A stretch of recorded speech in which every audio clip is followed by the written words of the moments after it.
सो praise God, हम जानते हैं हम बहुत ही ज़बरदस्त दौर से गुजर रहे हैं जैसा पहले कभी हुआ नहीं इतिहास में हमारे साथ और हमारे देश के साथ, चर्च के साथ, सबके लिए पहला अनुभव है ये। और हम मोर देन ईयर, 1 साल से ऊपर हो गया है इस लॉकडाउन की परिस्थिति को, और बीच में लग रहा था कि सब कुछ ठीक हो गया, लेकिन वापस से हम घूम फिर के वहीं पर आ गए हैं।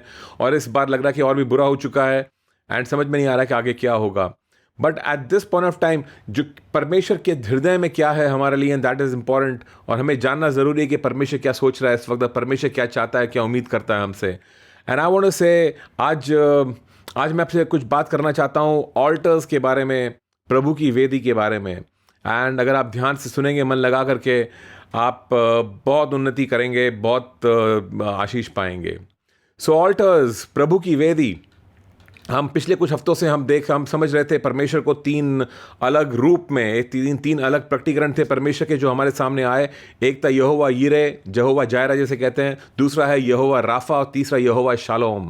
तो जब हम यहोवा यीरे की बात करते हैं, हम जानते हैं कि ये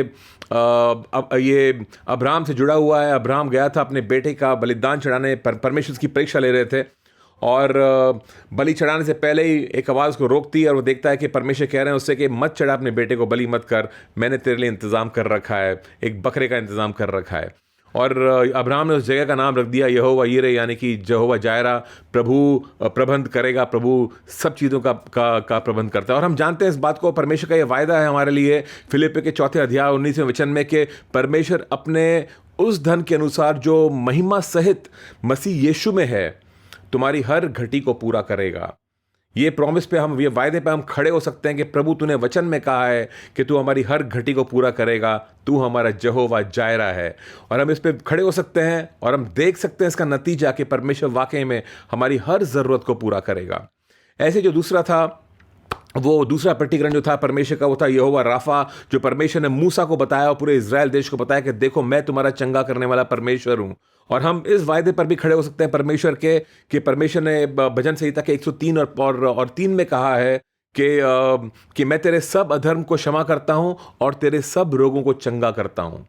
और हम कह सकते हैं परमेश्वर से, प्रभु तेरा वायदा है कि तू मेरे रोगों को चंगा करता है, तो मेरा अगर कोई रोग दिख रहा है शरीर में, तुम विश्वास कर सकते हो कि ये जो रोग मेरे शरीर में आया है, ये परमेश्वर चंगा करने जा रहा है इसको, और परमेश्वर ही चंगा करता है इसको, बल्कि उसके पीठ पर कोड़े खाने से हम चंगे हो चुके हैं, परमेश्वर ने कीमत चुका दी उस चंगाई की। वो हमारा यहोवा राफा है। और तीसरी बात थी हमारी यहोवा शालोम, और हम जानते हैं कि ये वो शालोम की बात कर रहा है। शालोम का मतलब है शांति। हम एक दूसरे को ग्रीट कर सकते हैं शालोम कहते हुए, जैसे हम हालेलुया कहते हैं एक दूसरे को, या प्रेज द लॉर्ड बोलते हैं, हम शालोम भी बोल सकते हैं एक दूसरे को। और शालोम का मतलब होगा प्रभु की शांति तुम्हारे ऊपर हो, तुम्हारे परिवार पे हो। और हम जानते हैं कि हमारा परमेश्वर शांति का राजकुमार कहलाता है, और शांति की ही ज़रूरत है हमें हमारे जीवन में। हर क्षेत्र में हमारे जीवन के शांति की ज़रूरत है, और हम परमेश्वर पे भरोसा कर सकते हैं उस शांति के लिए। हमें इन 3 वेदियों की ज़रूरत है। यहोवा शालोम जो वेदी है, वो गिदोन ने बनाई थी, जब उसका देश, पूरा इज़राइल देश उस वक्त तहस नहस था, और दुश्मन उस पर युद्ध कर रहा था, मोआबी युद्ध कर रहे थे उसके ऊपर, और सब अशांति मची हुई थी। और उसके बीच में परमेश्वर ने उसको प्रकट किया, अपने आप को बताया कि देख मैं हूँ यहोवा शालोम। जब हम इन 3 वेदियों की बात कर रहे हैं, यहोवा जायरा, यहोवा राफा और यहोवा शालोम, तो हम दरअसल ये कह रहे हैं कि हम एक तो हम सेलिब्रेट करना चाहते हैं इस बात को कि परमेश्वर हमारी सब ज़रूरतों को पूरा करता है। और दूसरी बात यह है कि हम जानते हैं कि परमेश्वर हमें चंगा करता है, वो हमारी प्रार्थनाओं का उत्तर देने वाला परमेश्वर है, हमें चंगा करने वाला परमेश्वर, इसलिए हमें धन्यवादी के साथ में उसके पास जाना है। तो दूसरी वेदी जो चंगाई की वेदी है, ये हमारी धन्यवादी की वेदी, कि प्रभु तूने कर दिया है हमारे लिए। और तीसरी बात जो है यहोवा शालोम, ये जो शांति है, जब परमेश्वर शांति हमें प्रदान करता है, तो ये शांति जो आती है हमें चिंताओं को दूर करती है। हम हमारी चिंताएं प्रभु पे डाल सकते हैं, हमें पूरा भरोसा हो जाता है कि परमेश्वर मेरी सब चिंताओं को संभाल लिया है उसने, और मुझे चिंता करने की अब ज़रूरत नहीं है। और ये चिंता से मुक्ति, यानी विश्वास में बढ़ना इसको बोलते हैं। ये तीसरी वेदी हमारे विश्वास का ऐलान है। सो जब हम कहते हैं यहोवा जायरा, तो हम सेलिब्रेट करते हैं, जश्न मनाते हैं कि हमारा परमेश्वर हमारी हर एक ज़रूरत को पूरा करता है, हमारे देश की, हमारे परिवार की, हमारे चर्च की हर एक ज़रूरत को पूरा करता है। और जब हम राफा बोल रहे हैं तो हम धन्यवाद कर रहे हैं कि तूने कर दिया है प्रभु, तूने चंगाई दे दी है मुझको। और जब हम शालोम ये वेदी जब हम खड़ी कर रहे हैं, हम कह रहे हैं परमेश्वर से, प्रभु तू ही मेरी शांति है और मैं पूरी तरह से तुझ में विश्वास करता हूँ। ये हमारे विश्वास के ऐलान है यहाँ पर कि परमेश्वर ने कर दिया है मेरे लिए। आमीन। सो इन वेदियों के साथ में मैं एक और वेदी के बारे में आपसे बात करना चाहता हूँ, और ये वो वेदी है जो दाऊद राजा ने बनाई थी। जब इज़राइल देश, जैसा आज हमारा देश परेशान है इस पैंडेमिक को लेकर के, इस कोरोना वायरस को लेकर के, वैसा ही एक वायरस का दौर चला था इज़राइल में कई साल पहले, और राजा दाऊद जो था उसने भी एक वेदी बनाई थी। और मैं आपको उस छोटे से सफ़र पे लेके जाना चाहता हूँ। अगर आप मेरे साथ में चलेंगे, उसमें आपको बहुत सी बातें यहाँ पे सीखने के लिए, समझने के लिए और जानने के लिए कि परमेश्वर क्या कह रहा है, क्या उम्मीद करता है मुझसे आज। तो हम जाएंगे एक क्रॉनिकल्स, उसका 21वां अध्याय, एक इतिहास और उसका 21वां अध्याय, और वहाँ से पढ़ते हैं और जानते हैं कि परमेश्वर का आत्मा क्या कह रहा है हमसे। 1 क्रॉनिकल्स 21, एक इतिहास उसका 21वां अध्याय। सो मैं पहले वचन से पढ़ रहा हूँ। इट सेज ओवर हियर, शैतान ने इज़राइल के विरुद्ध उठकर दाऊद को उकसाया कि इज़राइलियों की गिनती ले। गिनती मतलब सेंसस, यानी कि जनगणना, जो लोगों को गिनते हैं कि कितने लोग हैं देश में। और यहां पर पहला वचन कहता है, शैतान ने इज़राइल के विरुद्ध उठकर। प्लीज अंडरस्टैंड, बहुत कुछ है मेरे पास कहने के लिए, लेकिन एक छोटी छोटी जो चीजें हैं, ये छोटे छोटे मोती हैं, इनको पकड़ लेना जल्दी जल्दी। शैतान ने इज़राइल के विरुद्ध उठकर, वी मस्ट अंडरस्टैंड कि शैतान है, ये राष्ट्रों के विरुद्ध उठता है। ये सिर्फ आपके और मेरे विरुद्ध नहीं उठता है कि वो मुझको शैतान ने ये कर दिया, मुझको वो कर दिया। नहीं, ये पूरे देश के विरुद्ध आता है, कभी कभी पूरे शहर के विरुद्ध आता है, और कभी कभी एक जाति के विरुद्ध आता है। ये राष्ट्रों के विरुद्ध आता है। शैतान ने इज़राइल के विरुद्ध उठकर, जैसे इस समय शैतान हमारे देश के विरुद्ध उठा हुआ है और हमको उसका असर दिख रहा है, हर जगह मृत्यु दिख रही है, नाश दिख रहा है। शैतान का एजेंडा बहुत क्लियर है, वो आता है चोरी करने, हत्या करने, नाश करने। उसने लोगों की नौकरियां चुरा ली हैं, उनकी खुशियां चुरा ली हैं, नाश कर रहा है वो लोगों का, रोज हत्या कर रहा है रोज वो। ये हमारे देश का हाल है। तो ये आज से कई हजार साल पहले की बात है, मे बी 3-3.5 साल पहले की बात होगी। शैतान ने इज़राइल के विरुद्ध उठकर दाऊद को उकसाया कि इज़राइलियों की गिनती ले। दाऊद उस समय इज़राइल का राजा है। शैतान इज़राइल के विरुद्ध जो उठ रहा है, कैसे उठ रहा है, उसकी योजना क्या है। उसकी योजना नहीं है कि मैं कुछ करूंगा, उसकी योजना है कि मैं दाऊद को उकसाऊंगा। वो खुद कुछ नहीं कर रहा है, वो दाऊद के द्वारा कार्य कर रहा है। दाऊद राजा है। प्लीज अंडरस्टैंड, राजा की हर एक हरकत जो होती है पूरे देश के ऊपर असर करती है। और धोखे में मत रहना कि राजा जो कर रहा है हमको क्या करना है उससे। नहीं, आपका प्रधानमंत्री क्या करता है, आपका प्रेसिडेंट क्या करता है, आपका चीफ मिनिस्टर जो करता है, उसका जो जीवन है, उसकी जो जिंदगी है, उसका प्रभाव आपके ऊपर होने वाला है। उसकी सोच जैसी है, उसका प्रभाव आपके ऊपर होने वाला है। जो फैसले वो करता है, उसका प्रभाव आपके ऊपर होने वाला है। और शैतान अगर आपके देश का नाश चाहता है, तो वो आपके प्रधानमंत्री, आपके चीफ मिनिस्टर, आपके प्रेसिडेंट को उकसाएगा गलत फैसले करने के लिए। Do you understand this? कितना जरूरी हो गया हमारे लिए कि हम दुआएं करें हमारे राष्ट्रपति के लिए, हमारे प्रधानमंत्री के लिए, हमारे चीफ मिनिस्टर्स के लिए, कि ये लोग सही फैसले लें। अगर हम भी प्रार्थना नहीं करेंगे तो इनके पास और कुछ नहीं बचता है, शैतान इनको उकसाएगा। यहां पर शैतान उकसा रहा है दाऊद को। दाऊद परमेश्वर का भक्त है, उसको भी उकसा रहा है कि इज़राइल की गिनती ले। ना आप बोलोगे गिनती करने में क्या प्रॉब्लम है, अगर लोगों की गिनती कर रहा है उसमें क्या प्रॉब्लम है? प्रॉब्लम है। मैं पढ़ता हूं आगे, दूसरा वचन सुनना। तब दाऊद ने योआब उसका कमांडर है, उसने योआब और प्रजा के हाकिमों से कहा, जो लीडर्स हैं प्रजा के, उनको कहा, तुम जाकर बेरशेबा से ले दान तक, ये 2 इलाके हैं, यहां बेरशेबा से लेकर दान तक इज़राइलियों की गिनती लेकर मुझको बताओ कि मैं जान लूं कि वे कितने हैं। ये जानना चाहता है कि मेरी प्रजा कितनी है, संख्या कितनी है। तीसरा वचन ध्यान से सुनना। योआब ने कहा, यहोवा की प्रजा कितनी ही क्यों ना हो। वो कह रहा है यहोवा की प्रजा कितनी भी क्यों ना हो। वो ये नहीं कह रहा दाऊद तेरी प्रजा कितनी भी क्यों ना हो, वो कह रहा यहोवा की प्रजा कितनी भी क्यों ना हो। मतलब तेरी प्रजा नहीं है वो, ये परमेश्वर की प्रजा है। परमेश्वर की प्रजा कितनी ही क्यों ना हो, वो उसको 100 गुना बढ़ा दे। परंतु हे मेरे प्रभु, हे राजा, क्या वे सब राजा के अधीन नहीं है? मेरा प्रभु ऐसी बात क्यों चाहता है? क्या परमेश्वर ने तुझको ये सारे जो लोग दिए नहीं है? क्या तेरे अधीन नहीं है? तेरे को गिनने की जरूरत क्या है इनको? ये परमेश्वर की प्रजा है। वो यहां पे लिखा है, वो इज़राइल पर दोष लगाने का कारण क्यों बने? राजा को बोल रहा है, राजा तू इज़राइल पर दोष लगाने का कारण क्यों बन रहा है? यानी कि योआब इस बात को जानता है, यानी कि बाकी हाकिम भी इस बात को जानते हैं, यानी कि इज़राइल के जो एल्डर्स हैं वो इस बात को जानते हैं कि अगर हम लोगों की गिनती करेंगे तो परमेश्वर को यह बात पसंद नहीं आएगी और इसकी वजह से इज़राइल के ऊपर दोष आएगा। जो लीडर्स करते हैं हमारे देश में, उसका दोष हमारे शहर पे, हमारे राष्ट्र पे आता है। जो भी आपके लीडर्स करते हैं वहां पे उसका दोष सबके ऊपर आता है। आपका पास्टर जो करता है उसके पर्सनल जीवन में उसका दोष आपके चर्च पे आने वाला है।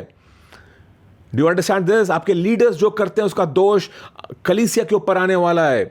ऐसे जो लीडर्स करते हैं देश में, उसका दोष महाराष्ट्र पे आएगा, इंडिया पे आएगा, बॉम्बे पे आएगा, आपके पड़ोस में आएगा।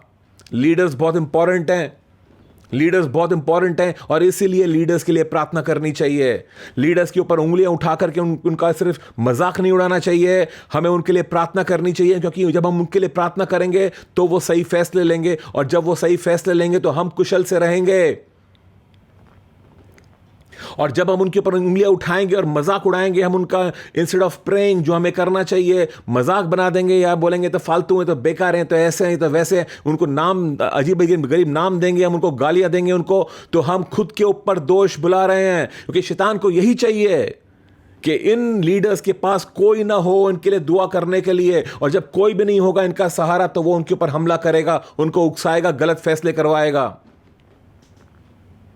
और बड़े अफसोस की बात है कि इस समय दाऊद का हाल कुछ ऐसा है कि वो उकसाया जा रहा है। वो अपने आत्मा में नहीं है, इस वक्त शरीर में चल रहा है दाऊद। कितने अफसोस की बात होती है जब लीडर शरीर में चलते हैं, वो गलत फैसले करते हैं। And I want to tell our church leaders, अपने आप को संभालो, शरीर में चलना बंद करना, आत्मा में रहो, क्योंकि जब तुम शरीर में चलोगे तुम गलत फैसले करोगे और उसका असर तुम्हारी प्रजा पे होने वाला है। And I want to tell the प्रजा कि अपने लीडर्स के लिए लगातार प्रार्थना करो, उनके ऊपर दोष मत लगाओ कि तेरी वजह से यह हुआ है, बल्कि जानो इस बात को कि तुमने अपने लीडर्स को प्रार्थना में ढका नहीं है, तो उनका सहारा नहीं बने हो। This is so important for us to understand. बहुत कुछ जो हमारे जीवन में हो रहा है हमने चाहा ही नहीं होना, लेकिन वो इसलिए हो रहा है कहीं पर शैतान हमारे लीडर्स पे हमला कर रहा है। प्रजा को गिनना गलत था, परमेश्वर ने इसकी इजाजत नहीं दी थी, सब जानते थे इस बात को, लेकिन राजा बोल रहा है योआब को जा गिनती कर। योआब कह रहा है कि राजा ये गलत है, ये नहीं करना चाहिए, वरना हमारे पूरे देश के ऊपर दोष आएगा इसके कारण। लेकिन राजा कह रहा है नहीं करना पड़ेगा। चौथा वचन में लिखा है, तो भी राजा की आज्ञा योआब पर प्रबल हुई। तब योआब विदा होकर सारे इज़राइल में घूमकर यरूशलेम को लौट आया। योआब ने बोला ठीक है, करना ही पड़ेगा अभी। Please understand, what do you do? तुम क्या करते हो, क्या करोगे तुम जब तुम्हारी लीडरशिप कुछ कह रही है करने के लिए और तुम जानते हो कि वो चीज गलत है? अब तुम क्या करोगे? क्या तुम विद्रोह करोगे, बलवा करोगे? जी नहीं, तुम बलवा नहीं करोगे, तुम विद्रोह नहीं करोगे। जैसा तुम्हारा राजा कहता तुम वैसा ही करोगे। जैसा उसके राजा ने कहा वैसा ही उसने किया। वो उसके राजा के अधीन था। तुम क्या किसी के अधीन हो कि नहीं हो?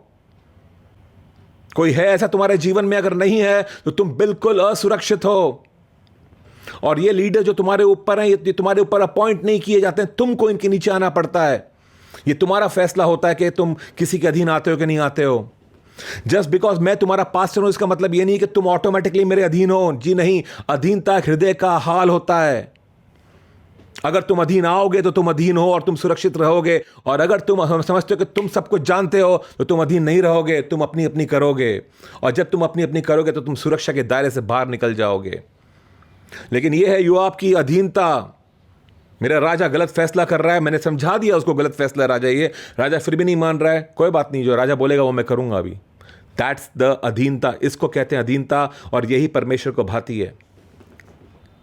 7वां वचन कहता है, ये जो दाऊद ने जो कहा कि जाके ये काम करो, ये बात परमेश्वर को बुरी लगी। 7वां वचन, ये बात परमेश्वर को बुरी लगी, इसलिए उसने इज़राइल को मारा।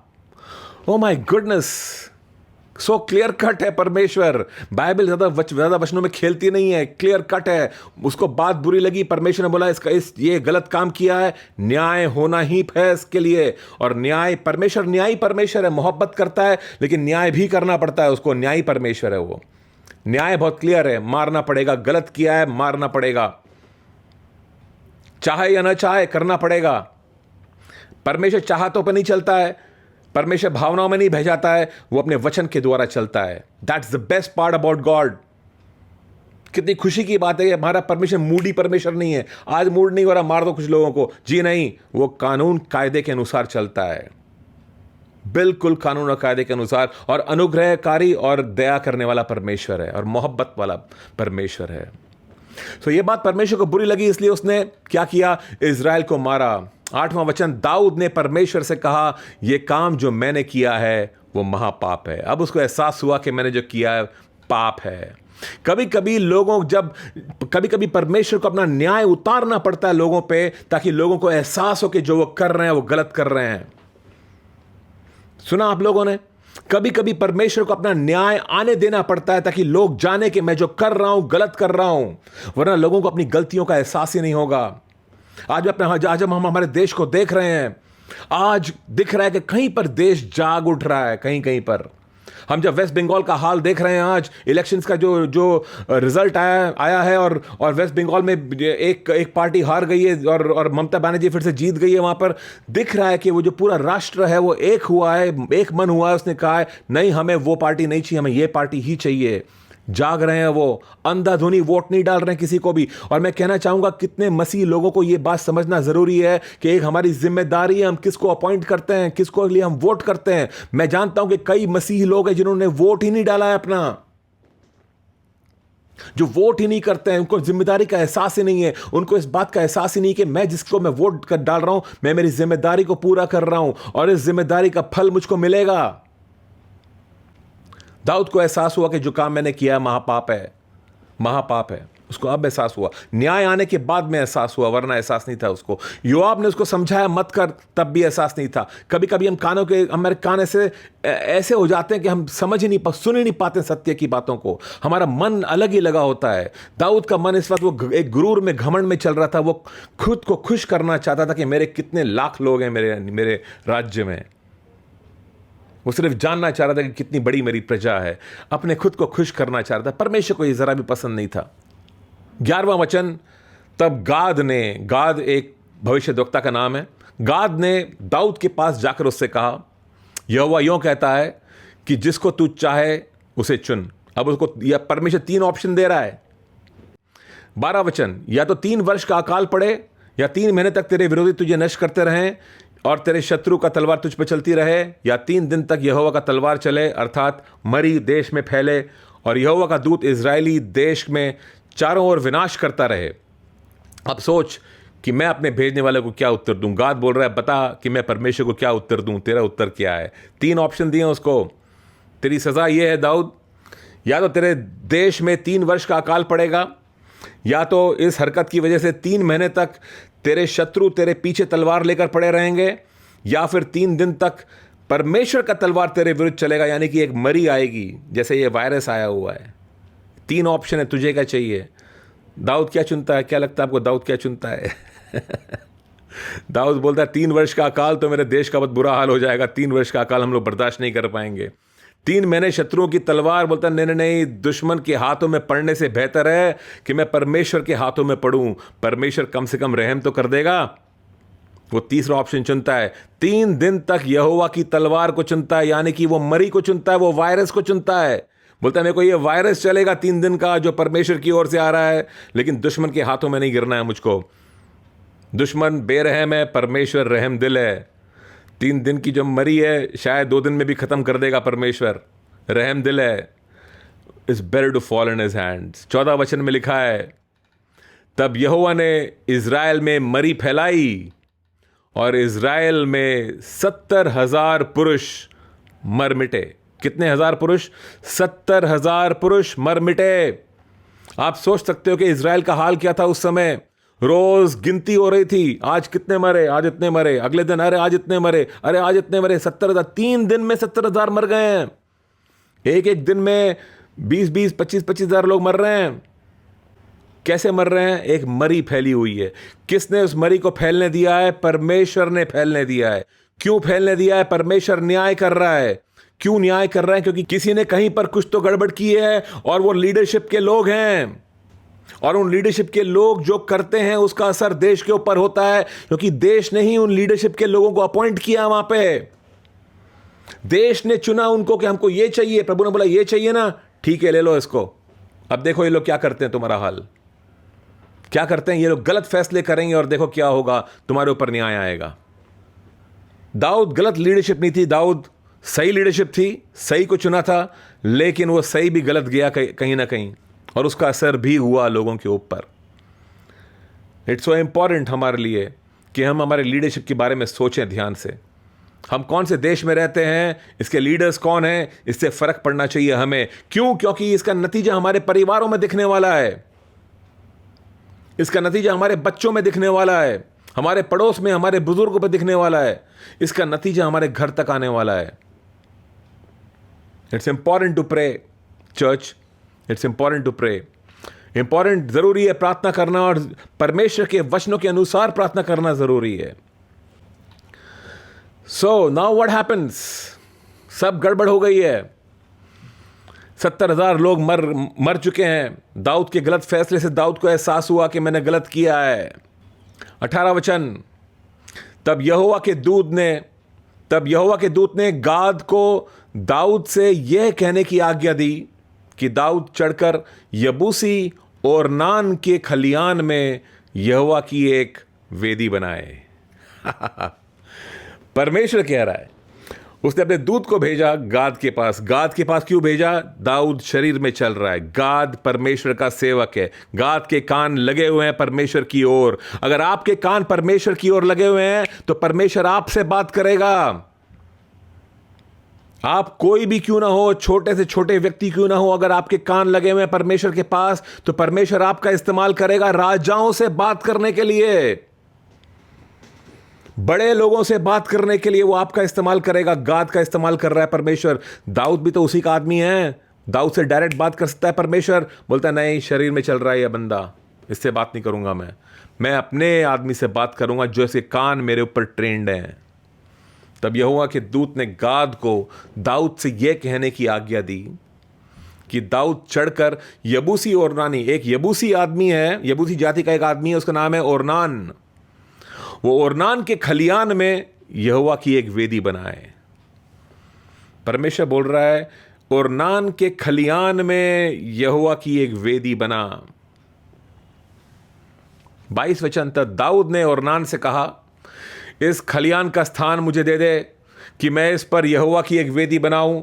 उसका पूरा दाम लेकर उसे मुझको दे दे कि यह विपत्ति प्रजा पर से दूर की जाए। ओरनान ने दाऊद से कहा इसे ले ले और मेरे प्रभु राजा को जो कुछ भाए वो वही करे। सुन, मैं तुझे होम बलि के लिए बैल और ईंधन के लिए दावने के हथियार और अन्न बलि के लिए गेहूं ये सब देता हूं। बोला मैं तेरे को सब देता हूं, ले ले, वो जमीन भी ले ले, मेरे पास बलि के लिए पशु भी है वो भी ले ले, और तेरे को ईंधन चाहिए, लकड़ी चाहिए जलाने के लिए, जो दावने के लिए जो हथियार होते हैं मैं तेरे को वो देता हूँ। दावने के लिए ये लोग एक कार्ट बनाते थे जो एक बैल के पीछे बांधते थे, और उस कार्ट यानी कि वो लकड़े के तख्ते के ऊपर खड़े होते थे और फिर बैल को चलाते थे पूरे खलियान के, थ्रेशिंग फ्लोर बोलते हैं इसको, जहाँ पर दावना होता है, यानी कि जहाँ पर गेहूँ अलग करते हैं भूसे से, और वो चलता था। उसकी वजह से, उसके दबाव से जो गेहूं के जो पुले थे नीचे रखे हुए, उसके ऊपर से जब ये गुजरता था तो जो गेहूं था वो अलग हो जाया करता था भूसे से। ये दावने के हथियार थे, हथियार मतलब औजार थे, जिसको वो बोल रहा था कि ईंधन की तरह इसका इस्तेमाल कर। यानी कि परमेश्वर ने उसको कहा कि तू उस जगह पर जा और वहां पर वेदी बना जहां पर गेहूं भूसे से अलग होता है। ट्राई टू अंडरस्टैंड दिस, समझने की कोशिश करना है इसको। थोड़ा सा आत्मा में थोड़ा संघर्ष चाहिए समझने के लिए। थोड़ा सा डिस्ट्रैक्शंस को दूर तो को रहने दो और थोड़ा फोकस करना। परमेश्वर कह रहा है दाऊद, मैं तेरे गलती को माफ़ कर सकता हूँ, मैं तेरे देश को बचा सकता हूँ। क्या परमेश्वर यहाँ पे किसी से बात कर रहा है कि मैं तेरे देश को बचा सकता हूँ? किसी से बात कर रहा है, थोड़ा सा रिएक्शन देना। अगर आपसे कोई बात कर रहा है परमेश्वर आपसे, तो एक दो लोगों से बात कर रहा है, शायद मुझे एक दो हाथ दिख रहे हैं। Praise God for that. मैं तेरे देश को बचा सकता हूं, लेकिन तुझे उस स्थान पर जाना पड़ेगा जो दावने का स्थान है। दावने का स्थान मतलब थ्रेशिंग फ्लोर बोलते हैं, जहां पर गेहूं अलग होता है भूसे से। तुझे वहां पर जाके वेदी बनानी पड़ेगी, उस जगह जाकर जहां पर गेहूं भूसे से अलग होता है, यानी कि जहां पर शुद्धता आती है उस स्थान पर तुझको जाना पड़ेगा। जहां पर तेरा हृदय के अंदर शुद्धता आती है उस स्थान पर तुझे जाना पड़ेगा। और वो वेदी मेरे को चाहिए जो तू वहां पर बनाएगा, जो शुद्धता का स्थान है, जहां पर गेहूं अलग होता है भूसे से। मैं तेरे अंदर से कुछ भूसा निकालना चाहता हूं। Church, do you understand this? ये जो मैं सुना रहा हूं, ये परमेश्वर के आशीषों से बढ़कर चीजें हैं। ये अभी सिर्फ नौकरी की बात नहीं हो रही है, पैसों की बात नहीं हो रही है, प्रमोशन की बात नहीं हो रही है, और मेरी शादी हो जाएगी कि नहीं हो जाएगी ये बात नहीं हो रही है। अब इससे कुछ बढ़कर बात हो रही है। अब बात हो रही है आपकी बुलाहट की बात हो रही है। किसके लिए बुलाए गए हो आप? आपके उद्देश्य की बात हो रही है कि आपका उद्देश्य पूरा होगा कि नहीं होगा। और ये बातें सुनना आसान नहीं है, क्योंकि कान हमारे पके हुए नहीं है इसको सुनने के लिए अब तक। और जरूरी है थोड़ा सा फोकस करना कि क्या कह रहा आत्मा मुझसे इस वक्त। राजा ने ओरनान से कहा, दाऊद ने ओरनान से कहा, ओरनान मैं आ गया हूं यहां पर, मुझे तेरी मुझे ये जो तेरा खलियान है मुझे चाहिए, ये दावने का जो स्थान है मुझे चाहिए, यहां पे मेरे को वेदी बनानी है। बोलता ले तेरा ही है, नो प्रॉब्लम, टेक इट। 24 वचन में राजा दाऊद कहता है, ओरनान से कहा उसने, नहीं मैं अवश्य इसका पूरा दाम ही देकर इसे मोल लूंगा। जो तेरा है उसे मैं यहोवा के लिए नहीं लूंगा, और सेंत मेंत का होम बलि चढ़ाऊंगा, और ना तो मैं सेंत मेंत का होम बलि चढ़ाऊंगा। वो कह रहा है मैं कीमत चुकाऊंगा, मैं मुफ्त की और फोकट की होम बलि नहीं चढ़ाने वाला हूं। मैं परमेश्वर को जो अर्पण करूंगा वो कीमती होना चाहिए मेरे लिए। मैं ऐसे ही जाकर के हालेलुया प्रेज द लॉर्ड नहीं बोल दूंगा जाके चर्च में। कुछ कीमत चुकाऊंगा उसके लिए, कुछ कीमत चुकाऊंगा मैं। परमेश्वर को वो बलि चाहिए हमसे, वो अर्पण चाहिए जिसके लिए कुछ कीमत चुकाई है तुमने। फोकट का नहीं चाहिए परमेश्वर को, फ्री का नहीं चाहिए परमेश्वर को। जो चुपता है तुम्हें वो चाहिए। ये बलि चढ़ाने के लिए मुझे कुछ कैंसिल करना पड़ा अपने लाइफ में से, ये कुछ मेरे को कुर्बान करना पड़ा। और दाऊद इस बात को समझ गया है। 25 वचन में दाऊद ने उस स्थान के लिए ओरनान को 600 शेकेल सोना तोल दिया। तब दाऊद ने वहां यहोवा की एक वेदी बनाई और होम बलि और मेल बलि चढ़ाकर यहोवा से प्रार्थना की, और उसने होम बलि की वेदी पर स्वर्ग से आग गिराकर उसकी सुनी। Do you understand this? हम जो आराधना लेकर के जाते हैं परमेश्वर के पास से, क्या वो स्वर्ग से आग गिरती है उसके ऊपर, या क्या हम जाते हैं और बस आराधना कर लेते हैं, ओके ठीक है वचन सुन के आ जाएंगे? What are we doing? क्या हम वो आराधना चढ़ा रहे हैं अग्नि गिराने के लिए, या क्या हम बस ऐसे ही आराधना चढ़ा रहे हैं, फ्री की आराधना है, कोई गा रहा है हम सुन रहे हैं वहां पे बस सिर्फ? या क्या हम कुछ लेकर के आए हैं परमेश्वर के पास में, और क्या हम कह रहे हैं कि मैं इस वक्त किसी भी चीज पे फोकस नहीं करूंगा, मैं सिर्फ परमेश्वर पे फोकस करूंगा, मैं किसी की सुनूंगा नहीं, कोई डिस्ट्रैक्शन नहीं आएगा। मैं रिश्तेदारों को बोल दूंगा मुझे फोन मत करो आज, मैं लोगों को बोल दूंगा आज मैं तुमसे मिलने नहीं आऊंगा, मुझे काम है आज लेकिन मैं नहीं जाऊंगा, मैं बहुत कुछ और कर सकता हूं लेकिन मैं नहीं करूंगा, मैं कुछ कीमत चुकाऊंगा। हमारे पास बहुत सारे काम है लेकिन हम उनको बोलेंगे नहीं ये समय उसका नहीं है, ये समय कुछ और है, मैं सिर्फ फोकस करने वाला हूं मेरे परमेश्वर के ऊपर, ये समय मैं अर्पण कर रहा हूं परमेश्वर को। वेदी बनाना परमेश्वर का ख्याल है। दाऊद ने अपने मन से वेदी नहीं बनाई, परमेश्वर ने उसको कहा था वेदी बनाने के लिए। बोला मैं इस न्याय को हटाऊंगा तेरे राष्ट्र पर से अगर तू वेदी बनाएगा। कौन वेदी बनाएगा परमेश्वर की? कौन बनाएगा? वो लोग बनाएंगे जो परमेश्वर को जानते हैं। ये हर किसी का काम नहीं है। ओरनान वेदी नहीं बना सकता था, ओरनान यबूसी था। ओरनान की जमीन पर वेदी बन रही है लेकिन ओरनान नहीं बना सकता था, और वो जमीन ओरनान की नहीं रह सकती थी, दाऊद की होनी जरूरी थी। वेदी केवल परमेश्वर के लोग बना सकते हैं। वेदी केवल कलीसिया बना सकती है। आज किसकी प्रार्थना को सुनता है परमेश्वर? अपने याजकों की प्रार्थना को सुनता है परमेश्वर। और तुम क्या हो? तुम एक चुना हुआ वंश हो, राजपदधारी याजकों का समाज हो, पवित्र लोग हो और परमेश्वर की निज प्रजा हो। इसलिए कि जिसने तुम्हें अंधकार में से अपनी अद्भुत ज्योति में बुलाया है, तुम उसके गुण प्रकट करो। तुम परमेश्वर के लोग हो, तुम हो। वेदी बनाने का अधिकार तुम्हारे पास है, याजकों के पास है। वेदी हर कोई नहीं बना सकता है। जिसको अधिकार दिया है उसको बनाना होगा। तुमको अधिकार दिया परमेश्वर ने, तुम्हें बनानी होगी वेदी। कलीसिया को बनानी होगी वेदी, हमें बनानी होगी वेदी परमेश्वर की। क्या कलीसिया तैयार है कीमत चुकाने के लिए? That is the question. That is the question. That is the question. दाऊद को कीमत चुकानी पड़ी। यीशु मसीह ने भी कीमत चुकाई। यीशु को भी एक वेदी बनानी थी तुम्हारे और मेरे पापों की कीमत चुकाने के लिए, और उसने भी अपनी वेदी बनाई और खुद को कुर्बान किया उस वेदी के ऊपर। कीमत चुकाई उसने, कीमत चुकाई उसने। आसान नहीं था उसके लिए भी, कीमत चुकाई उसने। क्रूस उठाया उसने, क्रूस उठा के चला। वो रास्ते में गिर पड़ा वो, तो परमेश्वर ने एक सिमोन को भेजा, और एक सिमोन नाम का एक व्यक्ति आता है और सैनिक उसको बोलते हैं, चल तू उठा ये क्रूस, क्योंकि ये बंदा और उठा नहीं पाएगा इसे। और अब सिमोन बोलते हैं, मैंने क्या किया है भाई? क्रूस किसी और का है, मुझे क्यों बोल रहे हो उठाने के लिए? मैंने क्या किया है? मेरा कोई लेन देन नहीं है, तुम इस आदमी को मार रहे हो। इसने कुछ किया, गलत किया है, न्याय इसका हुआ है, मैं क्यों क्रूस उठाऊं? और कुछ कलीसिया के लोग आज ये बात कहेंगे कि मैं क्यों उठाऊं क्रूस, मैं क्यों कीमत चुकाऊं? प्रेज गॉड, सिमोन ने ऐसा नहीं कहा, उसने क्रूस उठाया। Please understand something. तुम्हें कभी भी तुमको परमेश्वर बुला सकता है यीशु की सेवा में, और कुछ ऐसा कार्य दे सकता है जो कि बहुत ही दर्दनाक होगा तुम्हारे लिए। साथ में अनुग्रह भी देगा काम को पूरा करने का। सिमोन तो बस, बाइबल कहती है, मैदानों में से लौट रहा था और वहां पर यीशु गुजर रहा था। क्रूस उठा करके गिर गया यीशु, और उठाने की ताकत नहीं थी उसके अंदर। सैनिकों ने बोला देर हो रही है, इसको बुलाया कि भाई तू उठा के चल, और वो उठा के चल रहा है। उसने क्या किया था? उसको उठाना पड़ा। कोई लेन देन नहीं था उसका, उसको उठाना पड़ा। आप कभी भी बुला लिए जाओगे परमेश्वर की सेवा में, उसको सेवा करनी पड़ी यीशु मसीह की उस समय। क्या हम शिमोन बन सकते हैं हमारे देश के लिए? क्या हम हमारे देश का क्रूस उठाएंगे? क्या हम कीमत चुकाएंगे? क्या हम कीमत चुकाएंगे? दीज आर बिग क्वेश्चंस हमारे सामने। आइए एक झलक देखते हैं कि परमेश्वर क्या कहता है राष्ट्र के बारे में। 1 तीमुथियुस का दूसरा अध्याय, 1 तीमुथियुस का दूसरा अध्याय, let's turn to it fast. 1 तीमुथियुस का दूसरा अध्याय कहता है, अब मैं सबसे पहले यह आग्रह करता हूं कि विनती और प्रार्थना और निवेदन और धन्यवाद सब मनुष्य के लिए किया जाए।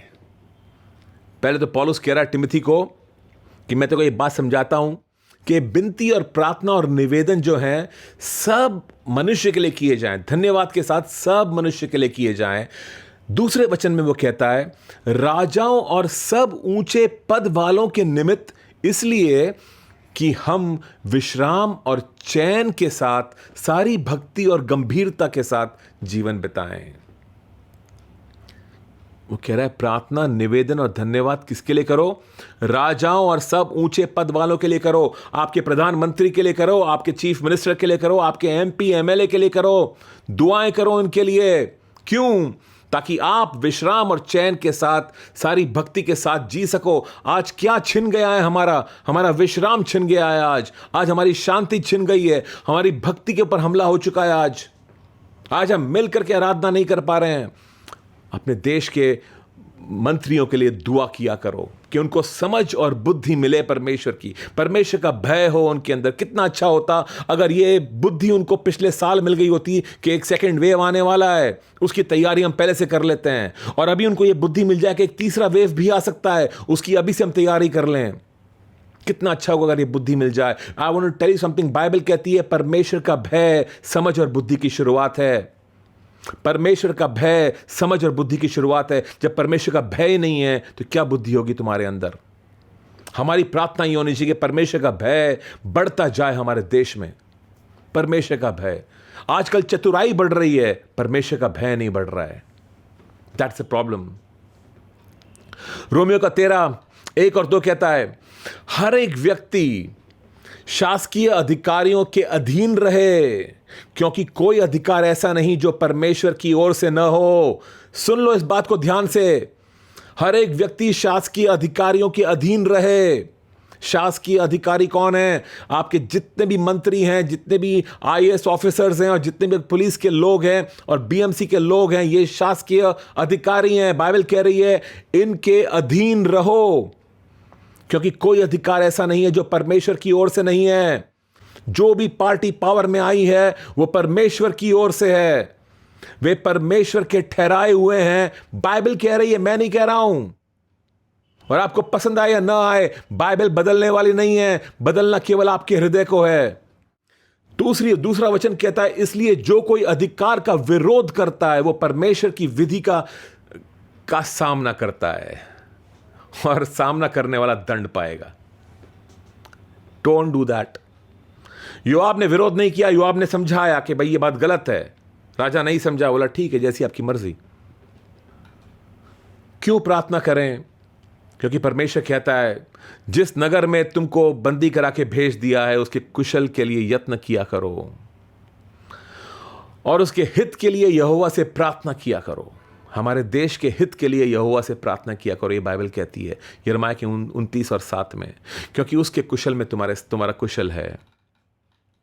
मोर than that, I want you all to turn to 2 Chronicles 7:14, 2 इतिहास 7 और 14, और ये वचन को मार्क करना बाइबल में, और बार बार निरंतर इस वचन को लेके प्रार्थना करना, इस वचन के अनुसार प्रार्थना करना, इस वचन की बातों के लिए प्रार्थना करना। 2 इतिहास उसका 7वां अध्याय 14 वचन। तब यदि मेरी प्रजा के लोग जो मेरे कहलाते हैं दीन होकर प्रार्थना करें और मेरे दर्शन के खोजी होकर अपनी बुरी चाल से फिरें, तो मैं स्वर्ग से सुनकर उनका पाप क्षमा करूंगा और उनके देश को ज्यों का त्यों कर दूंगा। देश को ज्यों का त्यों कर दूंगा का मतलब क्या है? जो देश 2019 में था उसकी चंगाई का हाल जो था, वापस वहां पे लेके चला जाऊंगा उसको। मैं चंगाई में बिल्कुल चंगा करूंगा। देश को ज्यों का त्यों कर दूंगा। I will heal their land, वो बोलता है। क्या समझे हम इन बातों से? सबसे पहले तो हमें इसलिए प्रार्थना करनी चाहिए क्योंकि यहां ताकि हम विश्राम और चैन से हम जी सकें। हमें इसलिए प्रार्थना करनी चाहिए ताकि हम सारी भक्ति और गंभीरता से जीवन बिता सकें। हमें इसलिए प्रार्थना करनी चाहिए कि हम कुशल से रह सकें। हमें इसलिए प्रार्थना करनी चाहिए क्योंकि ये जो लोग हैं, अधिकारी जो हैं, ये परमेश्वर के ठहराए हुए हैं। हमें इसलिए प्रार्थना करनी चाहिए क्योंकि यही परमेश्वर को अच्छा लगता है और उसको भाता है। और हमें इसलिए प्रार्थना करनी चाहिए क्योंकि परमेश्वर कहता है मैं स्वर्ग से सुनूंगा तुम्हारी प्रार्थना को, हमारी प्रार्थना को। कलीसिया की प्रार्थना को सुनता है परमेश्वर। हमारे पास प्रार्थना को सुनने वाला परमेश्वर है, उत्तर देने वाला परमेश्वर है। 7वीं बात क्यों सुनना चाहिए हमें प्रार्थना करनी चाहिए? क्योंकि परमेश्वर का प्रॉमिस है कि तुम्हारे देश को ज्यों का त्यों कर दूंगा। गॉड्स प्रॉमिसेस कि वो देश को चंगा करेगा, ज्यों का त्यों कर देगा। परमेश्वर ने होने दिया ये सब, लेकिन परमेश्वर की ये मर्जी नहीं है। वो चाहता है कि कलीसिया एक वेदी बनाए परमेश्वर के लिए ताकि परमेश्वर देश को चंगा करे। अधिकार हमें दिया गया है। अधिकार हमारे पास में है। शासन के लोग अपनी जगह पर हैं, पर अधिकार हमारे पास में। एक अधिकार हमारे पास में है क्योंकि हम उसके राजपदधारी याजकों का समाज हैं। आप कोई ऐसे वैसे नहीं हो, आप विश्वासी हो, पवित्र आत्मा आपके अंदर है, आपका शरीर पवित्र आत्मा का मंदिर है। इसका मतलब है तुम राजपदधारी याजकों का समाज हो और पवित्र लोग हो, परमेश्वर की निज प्रजा हो तुम। नीति वचन का 18:21 कहता है हमसे कि जुबान में जीवन और मृत्यु है। आपकी जुबान में जीवन है, मृत्यु है। आप जब जिंदगी बोलोगे भारत में, इंडिया में, तो जिंदगी आएगी इंडिया में। आप जो तुम बांधोगे वो बंधेगा, जो तुम खोलोगे वो खुलेगा। ओ माय गुडनेस, मैथ्यू का 18:18 टेल्स अस दैट जो तुम तय करोगे, परमेश्वर बोलता है स्वर्ग से मैं कर दूंगा। मत्ती का 18:18, मैं तुमसे सच कहता हूं कि जो कुछ तुम पृथ्वी पर बांधोगे वो स्वर्ग से बंधेगा, और जो तुम पृथ्वी पर खोलोगे वो स्वर्ग में खुलेगा। हम चंगाई को खोलेंगे, हम प्रयोजन प्रबंध को खोलेंगे। यहां पर हम शांति को रिलीज करेंगे। यहां पर रोज करेंगे, हम रोज शांति को रिलीज करेंगे, रोज हम जो जरूरतें हैं लोगों की उसको वो पूरी हो, हम ये बात को रिलीज करेंगे, सामर्थ को रिलीज करेंगे, हम चंगाई को रिलीज करेंगे रोज लोगों के लिए। 19 में कहता है परमेश्वर, मैं तुमसे कहता हूं यदि तुम में से 2 जन पृथ्वी पर किसी भी बात को लेकर एक मन होकर उसे मांगोगे तो मेरे पिता जो स्वर्ग में उसकी ओर से वो तुम्हारे लिए हो जाएगा। What a great promise. जब हम कुछ मांगेंगे, क्योंकि जहां 2 या 3 जमा होते हैं वहां पर मैं हूं, परमेश्वर कहता है। जब हम उसके नाम से जमा होते हैं, हम रोज उसके नाम से जमा होंगे और परमेश्वर हमारे बीच में होगा और रोज हम उससे मांगेंगे वही चीज। हमारे देश को ज्यों का त्यों कर, हमारे अधर्मों को क्षमा कर प्रभु, हमारे अधर्म, हमारे बाप दादाओं के अधर्म को माफ कर प्रभु, क्योंकि इस देश में हमारे बाप दादाओं ने अधर्म किए हैं, हमारे लोगों ने अधर्म किए हैं। और हम प्रार्थना करेंगे इस विश्वास में कि परमेश्वर ने कहा है, पहले यरूशलेम, फिर यहूदिया, समरिया और फिर दुनिया के कोने कोने में। अधिकार को कब रिलीज करेंगे हम, कब मिलकर के अथॉरिटी लेंगे हम, क्योंकि परमेश्वर ने हमको अधिकार दिया है। परमेश्वर ने हमको अधिकार दिया है। हमारा परमेश्वर चंगा करने वाला परमेश्वर है, वो प्रबंध करने वाला परमेश्वर है और वो शांति का राजकुमार परमेश्वर है। हम उसके लिए वेदी बनाएंगे और वही चंगाई मांगेंगे उससे, वही सारे प्रयोजन मांगेंगे उससे और शांति मांगेंगे उससे और रोज मांगेंगे उससे यही चीज। बाइबल कहती है धर्मी जन की प्रार्थना का प्रभाव से बहुत कुछ हो सकता है। जेम्स 5:16, धर्मी जन की प्रार्थना के प्रभाव से बहुत कुछ हो सकता है। आपकी और मेरी प्रार्थना के प्रभाव से बहुत कुछ हो सकता है, क्योंकि आप और मैं धर्मी जन हम हैं। परमेश्वर के धर्मी कौन है? वो जिसके पाप माफ हुए हैं। आपके और मेरे पाप माफ हुए हैं। धर्मी जन की प्रार्थना का प्रभाव से बहुत कुछ हो सकता है। I want to tell you something church, बहुत कुछ होता हुआ देखेंगे हम और रोज देखेंगे। जब जब हम प्रार्थना करेंगे हम उसका नतीजा देखेंगे और परमेश्वर की तारीफ करेंगे। लेकिन एक कीमत चुकानी होगी, तुम्हें कीमत चुकानी होगी उसकी। तुम्हारा समय, तुम्हारी एनर्जी। कुछ रिश्तेदारों को ना बोलना पड़ेगा, नेटफ्लिक्स को ना बोलना पड़ेगा, फोन कॉल्स जो दोस्तों से आते हैं उनको ना बोलना पड़ेगा, टेलीविजन को ना बोलना पड़ेगा, कुछ परिवार के लोगों को ना बोलना पड़ेगा, अपनी कुछ भावनाएं हैं उसको ना बोलना पड़ेगा, कुछ इच्छाओं को मारना पड़ेगा, शरीर की कुछ बातों को कुछ तो निकाल के फेंकना पड़ेगा, भूसे को अलग करना पड़ेगा गेहूं से। कीमत चुकानी पड़ेगी। सेंत मेंत की बलि नहीं चाहिए परमेश्वर को, वो काम भी नहीं आएगी हमारे। कीमत चुका के आएंगे परमेश्वर के पास में। क्या सवाल ये है, फैसला तुम्हारा ही होगा, क्या तुम ये कीमत चुकाओगे? ये सवाल है, फैसला तुम्हारा होगा। और दूसरा सवाल ये है, क्या तुम इजाजत दोगे परमेश्वर को कि वो तुम्हारा इस्तेमाल करे महान महान कार्यों के लिए? अगर तुम चाहते हो कि परमेश्वर तुम्हारा इस्तेमाल करे तो ये शुरुआत है, ये शुरुआत है। यहां से शुरू करेंगे हम। That's all I have to say to you. God bless you all. Praise the Lord. Hallelujah.